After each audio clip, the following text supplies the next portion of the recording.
guys, Irrational Legends. Welcome to the video. Sending some love, some positive vibes your way, especially if you need them out there today. So I just uploaded a banger shard opening video on my main channel. Check that out if you're curious. I pulled one legendary with like 250 or something like that ancient shards. Were they worth it? That's a little teaser, a little cliffhanger for you guys. I stole this video, this one right here. I stole it. One thing that I do every day is I have like bookmarked on my PC every single Raid Shadow Legends content creator that I could possibly find. There's like 50 of them, right? And then once a day, midday, I open them all onto tabs. Like I open them all in their own individual, you guys know, you've used the computer before, right? And then I actually don't watch 99% of the videos that I see, but I use this to try to stay in tune with the Raid zeitgeist. What are people talking about?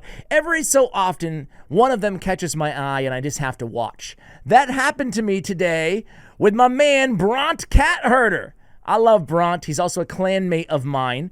And he did Irrational Love. Champions I like, regardless of quality. And I thought to myself, damn it, I have some irrational love. I want to make that video. So here I am making it for you guys right now. I'll link Bront's video in case you want to check out his irrational love as well. I'll share my irrational love. So I would have actually had, I'm actually embarrassed to say this. I haven't been embarrassed to say this for a long time now, but I had some irrational love for the cock inside the game. Calais. They give him a big buff today in case you missed it. I have another video covering that. So does every single Raid Shadow Legends content creator, I feel like. But a big buff. So I'm really excited about that. But I actually really kind of like this guy, low-key. Like, he's not the legendary you want to see coming out of a mythical, rather. Legendary is a Freudian slip, but it's telling. He's not the mythical you want to see coming out of a primal shard, but I've always thought he was just not quite as bad as, it's like they hate people through his way, but I don't know. I think I'm probably in the minority given how much people hate that dude. Anyway, I want to start with, I have one mythical. I actually only have one. No, I have two legendaries, and then I have a couple epics and a couple rares in store for you guys. And also, I want to say I took about 15 minutes to prepare for this video, and I realized that I actually don't like a lot of crappy champions in the game, right? Like, this was a more difficult exercise than I had thought it would be, but I want to throw it to you guys. Do you guys have some champions that you're in love with that most people just don't like? I actually want to start with the only mythical on my list. I've been talking about her a lot lately. I actually had some live arena content a few days ago here on this channel with her. Mezamel. Man, I don't think that people think that Mezamel is like absolute trash, but she's certainly not the most popular mythical in the game.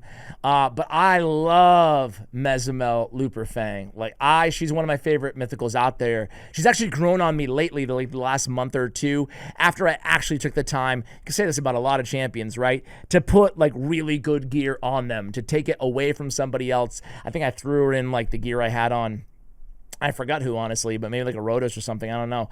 But I have her built, and I'll show you the build. I won't show you the build on all these champions. I'm trying not to make this a 3-hour video. But since this is unedited, raw, and uncut here on the Champ Guides channel, you know, figured we'd just do a little bit meandering around the account in the background. Hopefully you guys don't mind. Yeah, so I have her in Stone Skin in Savage. I have Sky High Attack on her, right? Like, that's pretty damn good. It's the same in alternate and base, right? And then, you know, good stats, right? Solid stats, at least. I love her Ignore. I have the Gore Crescent, by the way, which is kind of cool. This is a cool relic. Where's next attack after killing an enemy deals 20% more damage. And, you know, it's best on champions like a Georgid, right? Who can go in there and get the extra turn off of a kill. But it works. I find it works really well on champions that have a super powerful a single target attack and a super powerful AoE, right? So we can open up with the block revive move, and then when she goes next, we can switch forms, go in with a strong AoE and get 20% extra damage because of that relic, right? So really cool there. Anyway, I'm thinking, I'm not sure I want to stick with Crushing Rend, by the way. She is 6-star Awakened, but I'm not sure if I want to stick with Crushing Rend. I don't know if it's worth it for the 6% ignore defense. On her skill, though, it's only, what, like This is kind of one of the downsides of her. Her big hard-hitting skill is only a 15% ignore defense. So I figured making that 21% just with a crushing rend was probably worth it. Either way, I like her, man. Why do I like her? She's a beast in the arena with the block, revive, ignore, stone skin. But I love that she has an AoE that doesn't trigger counterattacks, ignores unkillable, and block damage with a 2-turn True Fear, and it smacks. And an AoE on her A1 that also doesn't trigger counterattacks. Really nice against allies, considering she's green affinity and she ignores block damage, right? And she can't trigger counterattacks. But a lot of other champions out there too. So there it is. I love Mezamel. She's a little bit one-dimensional, but she can wave clear like a beast in her alternate mode. They give her a buff too. I like her. I like her. She also increased her attack and crit damage by 20% in her alt form. Cool, mythical. A little bit one-dimensional, but I love her. All right, next up is, I'll give you one of my legendaries. I've always had a thing for Killian the Lucky, you know? He's an old school dude in the game. He's not an original, by the way. I think he was added St. Patrick's Day of like 2019 or something. I don't know, I forgot. But he's, first of all, aesthetically, he's really cool. And maybe it's the Irish in me talking, but I think he looks really cool, right? He has the AoE block active skills on a 4-turn cooldown. It's not the strongest move in the game, but it's nice control, right? And then he has the stun for 2 turns on a 3-turn cooldown, steal 50% of target's turn meter, and resets the cooldown of Head Ringer if the target's killed. Like, this is a really cool ability, man. 2-turn stun on a 3-turn cooldown, like, only a couple champions in the game have that, like Taurus, you know? And stealing 50% of the target's current turn meter is really cool too. And then Charmed Life, it's like, it's cool. It makes me think of like Third Eye Blind, you know? With all those buffs that we get at the start of the turn, or we get 2 of the randomly. So it's unpredictable, but so is this game, right? I like Killian, but to be fair, I rarely use Killian. I use him in Curse City. But there's just something about this champion that I've always felt that he was a bit underrated by the community at large. We'll stay here in Bannerlords. You guys know my insane love for Sir Artimage. I get him confused with Arndolf, but they're quite different. Sir Artimage, man, you guys probably saw the video that I did on this guy on the channel. In case you missed it, check it out if you want to.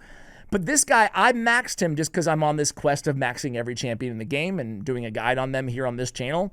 And I've done like 500, by the way. So like we're getting there slowly but surely.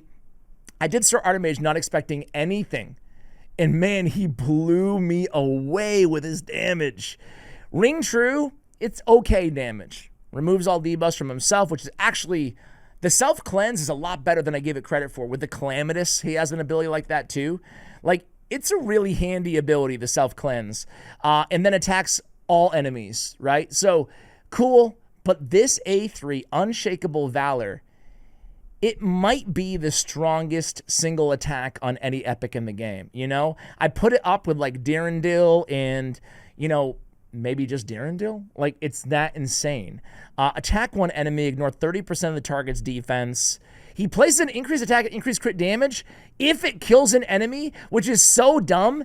It turned me off from this ability. Like, what we're going to get that after the fact if we kill an enemy, but it doesn't matter. This was, like, in that video, I'm not sure if it was on this channel or the main channel, but this dude was like popping off Star Sage Galathir for like 200,000 damage with this ability. And I was like, what? Like, when you see the big ignore defense, especially on an epic too, it should be kind of an indicator, but man, he blew me away with the damage. So he's not the best champion, but man, I love a good damage dealer, right? All right, next up, some of you might be saying, Ash, you're not really going low enough with these terrible champions. They're not that terrible. So let me take it down a notch for you guys, okay? Let's go with Tanix. She's a daily login champion, and sometimes you just have a healthy appreciation for a champion who helped you achieve a milestone in the game. And for me, back in the day, I don't know if it's the same anymore. I'm out of touch with the early game grind, as I'm reminded in the comments all the time. But Tanix was the key for me to finish my last faction crypt to get Lydia, you know? Actually, I may have finished it even before they added Lydia to the game, to be fair. But either way, she was the final key for me. And it was really, you know, I'm a sucker for AoE decrease speed. It's a single target but if it's critical, excuse me, you're placing it on all enemies at 100% clip on a 3-turn cooldown, and I love that, right? But it was the heal.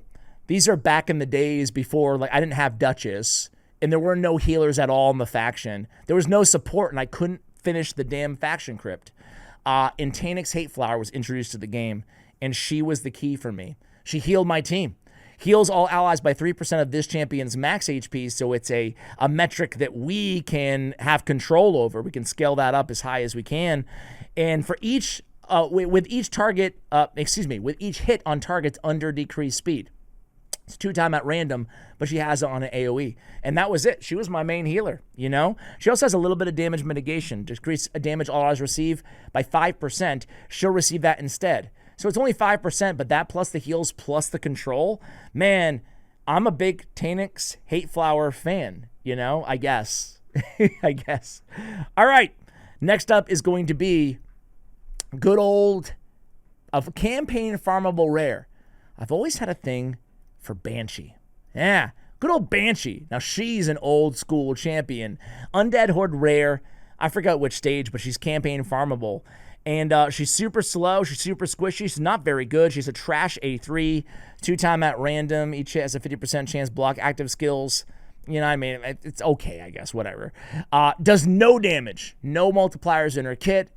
But man, she, with all those rare only secret rooms, you know, especially back in the day when you're like, okay, you have to take a long, hard look at your account and figure out what rares do I have with AoEs. I actually farmed Banshee at that time when they released those secret rooms, the magic only ones. She's a magic champion rare with an AoE on the A1 and an AoE on the A2. And both of her AoEs, this is a 2-turn cooldown, by the way. Not that it really matters, honestly, but they both have a handy little addition to them. The A1 has the decreased defense, 30% clip, not that high, but still, she was my main debuffer too, and my #1 stunner. And she got the 65% chance to remove a random buff from each target. Like, that can really come in handy on the A2. And again, that's a 2-turn cooldown. So, you know, Banshee, she's not going to do anything else for you at all. But I kind of fell in love with Banshee a little bit during those early days of Doom Tower. All right, let's go legendary. Let's go legendary. This is a weird one because I talk so much smack about this champion, and I don't even think I was wrong. And maybe it's my little kid nostalgia. When I was a little boy, little Ashy Poo, I used to wake up early, especially on the weekends, and I used to run into the living room, and we had, like, not that it matters, I'm going to give you the most irrelevant detail. We had, like, this glass door separating the living room from, like, the bedroom area, so I used to open that door and close it really quietly because for whatever reason my parents were so strict that they didn't let me watch TV in the morning. So, and I used to sneak in He-Man, you know, and it's Skeletor. Man, I was really disappointed with what they did with Skeletor, honestly, in this game. He's just not that good. But there's something about, not just, yeah, it's Skeletor, that's really cool, right? For anybody who's nostalgic for it, right? But his kit's, like, oddly not that bad, but not that good. It's just, I can't for the life of me place how I feel about this dude. But placing petrification, we learned with Fabian as well. There's a lot of value to placing petrification. You remove buffs and you block buffs at the same time, right? It's a really good control ability. To place it on a 3-turn is not bad. He has a lot of other stuff going on there too. And I really love having an increased accuracy champion on my squads, especially in the arena, because sometimes I can be guilty of, like, threading the needle with my accuracy on some champions. So I always feel like I benefit quite a bit. Now, the stealing buff debuffs is so niche, but stealing another random buff from each enemy, I love buff steal in this game. And he's got that. I mean, 1 buff, block debuffs, and then 1 buff from all enemies. Like, that's not bad with the increased accuracy and decreased turn meter. Like, again, it doesn't blow you away, but and he still feels very epic-like. I'm not here sitting, like, this is the title of the video is, like, awful champions I love, so I'm not saying he's not awful, forgive the double negative, but there's something about Skeletor. Maybe it's just the nostalgia. Is it nostalgia? Maybe it's just the nostalgia. Man, I had Castle Grayskull. I wasn't very, my family wasn't very well off growing up. So I think you, as a kid, you don't know that, growing up, but it really taught me to cultivate such an appreciation for I guess, little things, right? I worry about that sometimes with my son because I can spoil him a little bit. Nothing too crazy, but, if he wants Castle Grayskull, he's getting Castle Grayskull, and for me, I remember it was like a year. You circle it in the magazine, in the big books and whatever. You circle your presents that you wanted or whatever, and you'd hope for like one big one from Santa. I wanted Castle Grayskull so bad, and then I got it, and I don't have it or anything anymore. I don't know what happened to it, but yeah, that was maybe it is the nostalgia, huh? But hey, oddly though, I'm not in love with He-Man in the game, and He-Man's like actually a really good champion. I don't know. Anyway, I digress.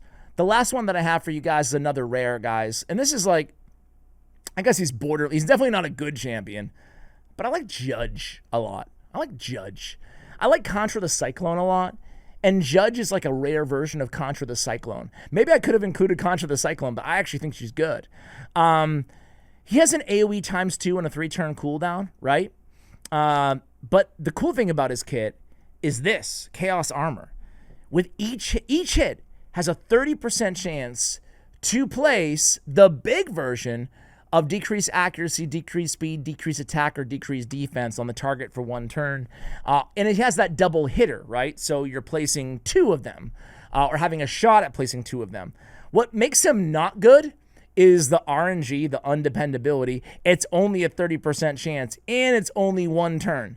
So, yeah, man, I would love this dude to have like a 75% chance to place one of those debuffs, even if they keep it at 1 turn, or 30% at 2 turns. So I actually think he could be a more compelling rare offering with a buff, but who am I kidding? Plarium doesn't buff rares. So there it is, guys. Shout out to Bront. The fun doesn't have to end right now. You can check out my shard opening video. You can check out my Sir Artimage video, or you can give some love to Bront Cat Herder and check out the champions that he loves that suck. His are better than mine. Thanks for watching till the end of the video. Much love, and as always, take care, guys.